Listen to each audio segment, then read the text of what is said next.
সঙ্গ হলো দুর্গোৎসব। প্রতি ঘরে ঘরে এখন লক্ষ্মী পুজোর আয়োজন চলছে। ব্যবসায়ীরা বসরা সাজিয়ে খদ্দেরের অপেক্ষায়। এদিকে বাজারে জিনিসপত্র অগ্নিমূল্য। মাত্র দুদিনের অপেক্ষা পঞ্জিকা মতে বুধবার লক্ষ্মী পুজো। তাই ব্যবসায়ীরা খদ্দেরের অপেক্ষায় পসরা সাজিয়ে বসে আছেন। বাজারে জিনিসপত্রের দাম আকাশ ছোঁয়া। তবুও বাঙালির ঘরে ঘরে লক্ষ্মী পুজোর আয়োজন চলছে। জিনিসপত্রের দাম বেশি হলেও বা গৃহস্থদের মাথায় হাত হলেও লক্ষ্মী পুজো তো করতেই হবে। তাই সাধারণ মধ্যবিত্তের নাগালের মধ্যে স্বল্প বাজেটে লক্ষ্মী পুজোর কেনাকাটা চলছে বাজারে। এদিকে বাজারে ছোট বড় সব মাপেরই লক্ষ্মী প্রতিমা পাওয়া যাচ্ছে। ৩০০ টাকা থেকে শুরু করে প্রায় ৩,০০০ টাকা দামেরও মূর্তি পাওয়া যাচ্ছে বাজারে।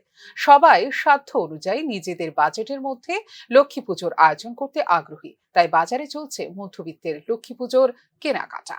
মূর্তি কিনতে এলাম, মূর্তির তো দাম বেশি দেখলাম, অন্য ঠাকুরের সরঞ্জাম কিনে নিতেছি। আচ্ছা, তো এবার মূর্তির দামটা কি আগের তুলনায় বেশি না কম? অনেক বেশি দেখলাম। কিরকম মূর্তি কেমন লাগছে? মূর্তিটা আছে ভালোই মোটামুটি। কোন জায়গা এটা? এটা বটতলা।